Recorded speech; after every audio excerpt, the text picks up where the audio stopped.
Greetings, confessors. Welcome to the Midweek Refuel, where we dust off the wisdom from the past for today's spiritual warfare. I'd like to welcome the new subscribers that are coming across all of our platforms. Please feel free to let us know how we can make these lessons more valuable to you. If you benefit from these videos, please take a moment to hit the like or the rumble or the subscribe buttons. They help us get the word out. This week's reading takes us to A Grief Observed. A Grief Observed is, of course, the title of C.S. Lewis's famous memoir that speaks about grief in an uncensored and raw style. If you have not read it, then I encourage you to do so. It will help prepare you for your time of grief when it comes. Lewis openly and staggeringly unloads both barrels of pain and loss, and he directions it to God. It is one of the most human works that I have ever read in my life, and I was glad I read it because it let me know that the thoughts that I have and the pains that I have during times of loss and turmoil are common to the best of us. In my experience, especially since the dawn of social media, where everyone puts forth a false picture of happiness and ecstatic lifestyles, and they put that forth all the time, many people feel guilty. And if they don't feel guilty, they at least feel a little strange and different for their thoughts and their emotions during devastating events in their life. At one point in Lewis's recounting of grief in A Grief Observed, he calls God an angry and petulant child who sits over an anthill with a magnifying glass, killing ants for the pleasure of watching the ants burn. Through the works of Lewis, Augustine, and many others, I found the joy of being able to communicate with my God on a very different level than I learned how to communicate with him in Sunday school. I learned through these great writers, these great authors and these saints, that I could have a relationship with God, a real relationship. Not just a King James language prayer said at the top of my lungs with hands raised, but that I could have a knockdown, brawl-out relationship with my Creator. That is a wonderful thing to come to terms with. The book of the Psalms becomes more real to us as we become closer in true relationship with our God. Not a master-slave relationship, even though it is that I am a slave to Christ, but rather the truth that Moses himself knew about, the truth that the God of the universe was willing to have me as a friend through thick and through thin. If I would actually engage him on that level, then he would engage me at that level. Does that mean that he loses his godliness? Well, absolutely not. And I always come back to him as king. But it is also good to know that if I have a tantrum, if I just happen to have a tantrum and I have it in the throne room, that I am not at the mercy of a Bond villain, but rather I am in the presence of my Father and in the presence of my friend. The next thing that sticks out to me about today's reading in Augustine is the emotion with which Augustine remembers his deceased friend. It becomes obvious from the reading that Augustine was very much in love with his friend, and that the loss was exceedingly painful to Augustine. He is heartbroken and he is in turmoil about the passing of this loved one. And thank God they haven't made a movie of this book in the last 10 years. If woke Hollywood had this book, it would do everything in its power to sexualize today's reading and make it fit into its sick, twisted, perverted, and demented worldview. They see everything through the lens of lust and sex. Our schools are in the hands of people who cannot think about the world except through the lens of sex and sexual relations. Does anyone realize how pathetically small and twisted this worldview is? It's an extremely immature worldview. Do the people behind this movement see how juvenile and infantile they are? That they cannot think above the sexual paradigm. I watch them defend their positions like 4-year-olds having a tantrum, and they get up from their fit, from the ground. They get up from their fit with such self-back-patting approval that I can't imagine they actually see themselves or even understand what they are saying. Every time I start a series that seems enjoyable on television, they throw some homoerotic nonsense at me. Now, before you start attacking me, I wish they would ease up on the heteroerotic scenes as well. It's all too much. We are way over-sexualized. Remember when movies would just hint? They'd just hint at what was happening, and it was enough for the entire intelligent audience to catch on, wasn't it? One can only assume that the IQ of the average moviegoer has so drastically fallen over the intentional dumbing down of the school systems in our lifetime that everything must be made so blatantly obvious, or the ignorant masses won't be able to catch on. They won't get a hint. And I'm not trying to be mean, but that is really the only excuse that I can think of that is not sinister in nature. The sinister explanation has to do with Pavlovian training of dogs to prepare them for mass obedience to animalistic drives. They're easier to corral if they are animals. I tried to watch some show. I think it was called Doom Squad or something like that. It's from the DC universe. And the first show had me intrigued. It was very interesting. But I should have known, shouldn't I? 2 episodes into the show, and they just had to have 2 men kissing all over each other. I tried to watch a show called The Last of Us. I think it's based on a video game. And yep, you guessed it. 2 sets of bearded lips locked in sick embrace. Pastor, you aren't allowed to say stuff like that in America. Well, we shall see, won't we? The church is caught in a war. And that war fails to go to the source of the problem, to root out the sickness. And as long as we keep putting a Band-Aid on the gangrene, it's not going to heal. Many people see the heresy that is called the deliverance movement. In fact, many people who speak tongues see the heresy that is the deliverance movement. But they fail to track it back to the birth of the problem, to the birth of the Pentecostal movement at Azusa Street in 1906 with the voodoo-infested demon tongue movement. The same is true of our culture. I watch as stations like Fox News have what it takes to finally realize that drag queens and transgenders are a sickness and a mental illness that will destroy the culture and undermine the family, but they fail to have the brass to take it back to the source of the problem. The source of the problem was the original LGB community.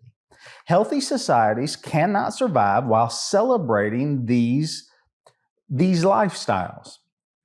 I'm not saying that they shouldn't be able to find jobs. I'm absolutely not saying that. I want everyone to be able to work, and I want them to be able to work in a peaceful environment. I am not saying they should be belittled or shamed. Absolutely not. Everyone should be able to walk down the street without being harassed by somebody. What I am saying is that it is an issue of sexual deviancy. Why do I call it deviancy? Because we only call it sex because we base it on the actual sex act, and we know it to be a deviancy of the true sex act. It is an issue of sexual deviancy and the rules that have separated men and women from each other in bathrooms, from each other in locker rooms, from each other in campouts. These rules have always been around because of the sexual tension between men and women. And they've been kept out of, men have been kept out of tents with girls, and women have been kept out of tents with boys. Not because everybody's a pedophile, but because there are certain rules about the sexual tension. What I am saying is that it is an issue of sexual deviancy, and the rules that have separated men from women in bathrooms and locker rooms should be rules that apply equally to deviancy when it is encountered. We don't allow men to sleep in tents with the Girl Scouts. We don't allow women to sleep in tents with the Boy Scouts. Not because all men and women are pedophiles, but because most men are sexually attracted to females and most females are attracted to males, and we do not tempt them to become something worse. And we don't take the risk that there is one in the bunch. And we don't put our children in harm's way simply because a man or a woman swears up and down that he or she is not a pedophile. No one ever had a problem with these rules. No one ever had a problem with these rules until recently. Everyone just understood them. And not only did everyone understand them, everyone saw the wisdom in them until the homosexuals and lesbians started to act like we were just horrible people for applying to them the same rules we had applied to ourselves for all of history. Not to mention that they sing songs that say, "We're coming for your children," blatantly in the lyrics, and then they get all upset and treat us like morons if we dare hear them. Some of the greatest stories ever told were stories of same-sex love. Not same-sex sex, same-sex love. Not sexual love, but true love between friends. I remember having an argument with someone at my secular job years ago who knew my stance, and they said, "You say homosexuals break the natural law, but don't you naturally want to be as close as you can to the person that you love or the thing that you love?" I said, "Well, that is stupid. I love my mother, I love my father, I love my children, and I love my best friend. But I absolutely positively don't want to be as close to them as I can physically get." Even Jesus says that there is no higher love than this, that a man lay his life down for his friend. He didn't say that a man lay his life down for his sexual lover. He said that he lay his life down for his friend. There is no higher love than that. Frodo and Samwise from The Lord of the Rings share one of the most beautiful loves spoken of in all of literature. David and Jonathan have a love that is sweeter than all other loves. Our society has become so sick and twisted that they cannot conceive of a love that does not involve a sex act, if it can be called a sex act at all, because in reality they are not having sex, but rather a perversion of the one true sex. It has to have a clarifying word in front of sex in order to be called sex at all. Something beautiful has been lost. The moment the bearded faces pucker up, something beautiful has been abandoned and replaced with something perverse. What could and should have been a heartfelt and compelling story of two friends sacrificing for each other has been watered down and brought to its most animalistic baseness by introducing sex as the agent of compulsion.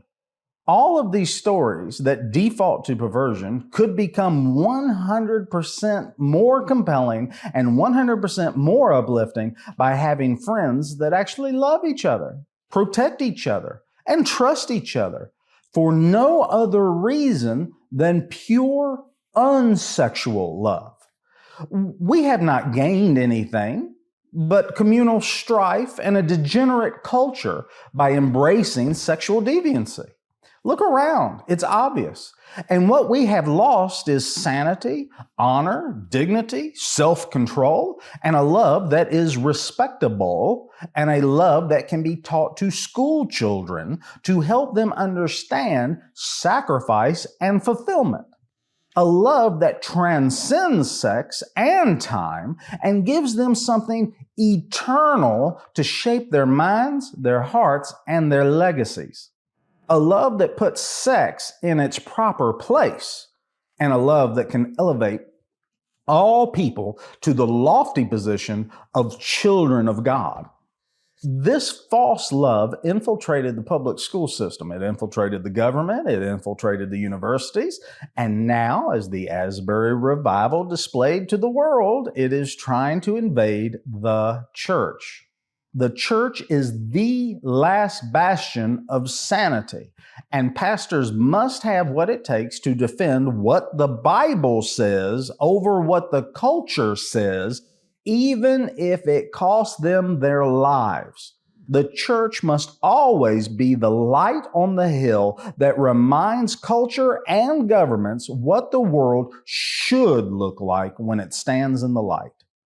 Turn, if you will, to Book 4, chapters 4 through 7 in Augustine's Confessions. And if you don't have a copy, you can find a copy for free online and at several places. Gutenberg Press is, Gutenberg Project is one of those places. And we are reading beginning in chapter 4 of Book 4. It was during those years when I had first begun to teach in my hometown that I made a friendship. My friend shared in my studies and was very dear to me. We were contemporaries, both blooming in the flower of youth. He had grown up with me as a boy. We had been to school together and played together. But at that time, he was not such a friend of mine, although not even at the time I am speaking of was he a friend in the true sense.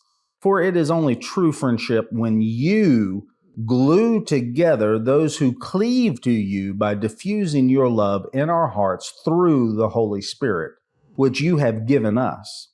Nevertheless, it was indeed a sweet friendship, fired in the heat of our shared studies.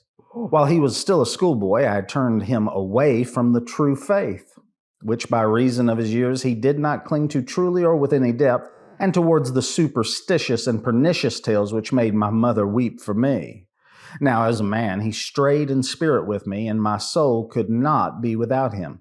And behold, you stood over the backs of these fugitives from you, O God of vengeance, and fount of mercy alike, who turn us again to you in wondrous ways. And behold, when he had reached manhood, you took him from this life, when he had been my friend for barely a year, a friendship sweeter to me than all the sweetnesses of my life, as it then was. Who can alone tell all your praises? All the works of yours that he has known in himself alone. What did you then do for me, my God, and how unsearchable are the depths of your judgment? My friend fell ill with a fever, and for a long time lay unconscious in mortal sweating fit. When those around him had abandoned hope of his recovery, he was baptized without his knowing. I was indifferent to this, confident that his soul would retain what he had learned from me, not what was done to his body without his knowing. But the truth was far different. My friend rallied and recovered, and as soon as I could talk to him, and that was not long, no longer than it took for him to be able to talk to me, since I would not leave his side, and we were inseparable from one another, I tried to tease him about it, thinking that he would join with me in laughing at a baptism he had received while wholly unconscious and insensible.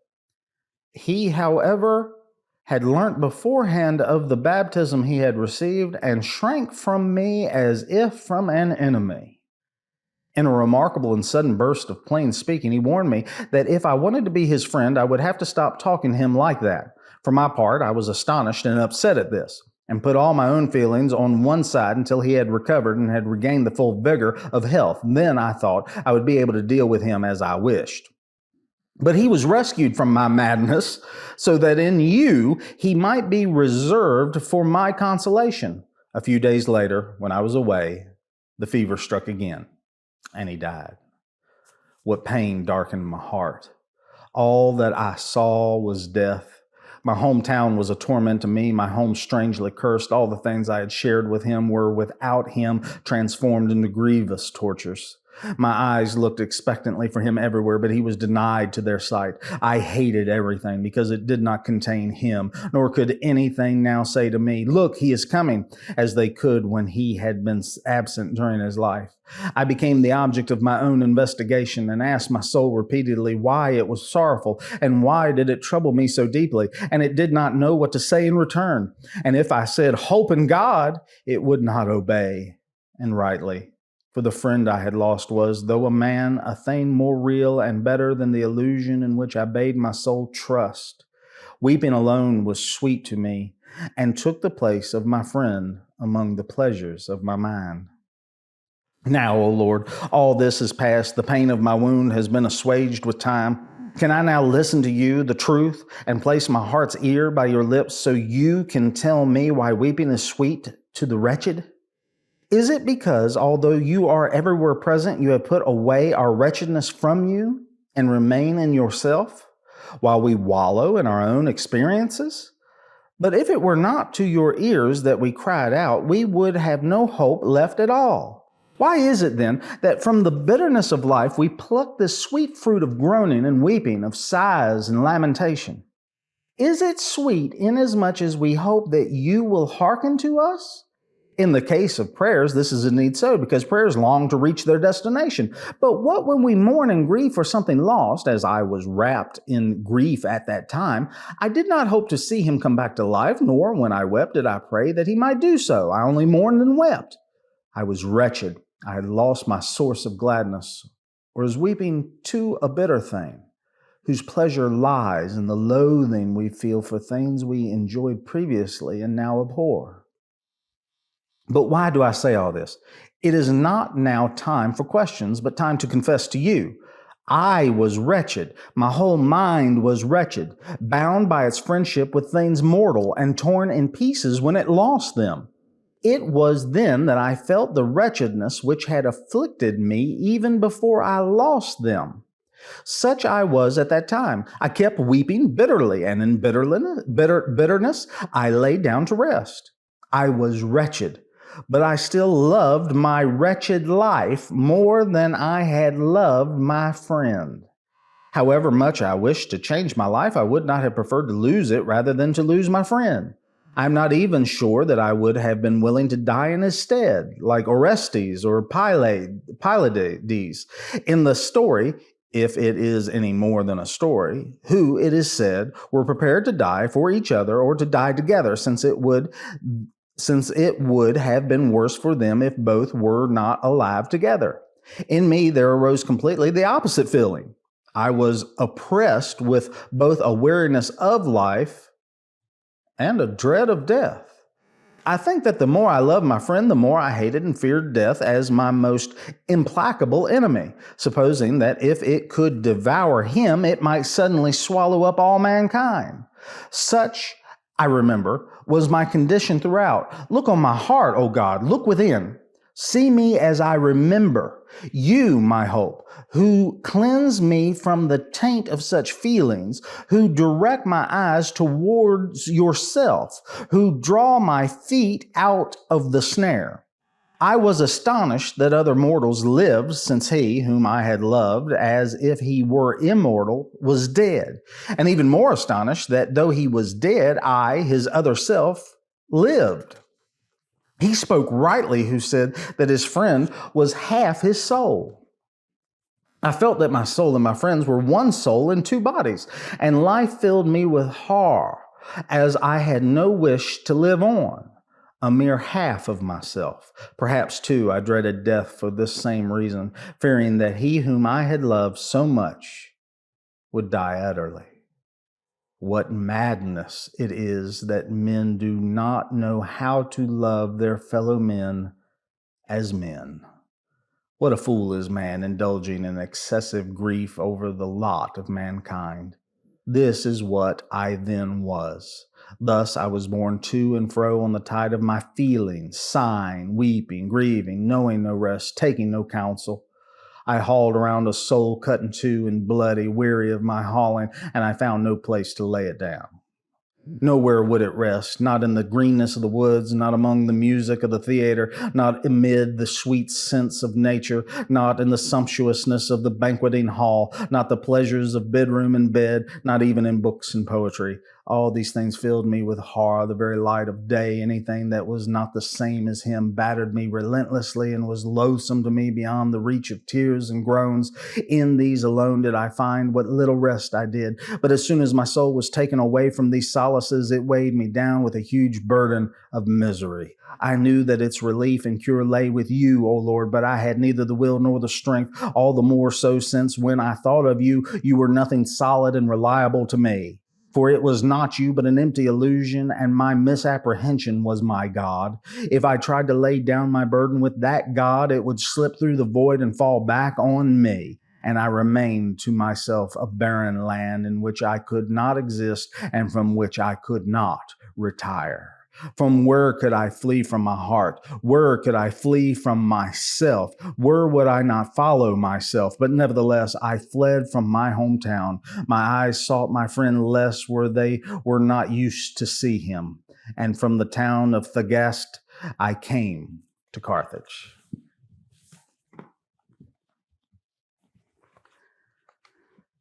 Iron sharpens iron, and one man sharpens another. Therefore, encourage one another and build one another up, just as you are doing. Faithful are the wounds of a friend. Profuse are the kisses of an enemy. I have found a friend in Jesus. I hope that you have too. Christ is friend. Christ is Savior. Christ is husband of the church. Christ is King. Hail to the King.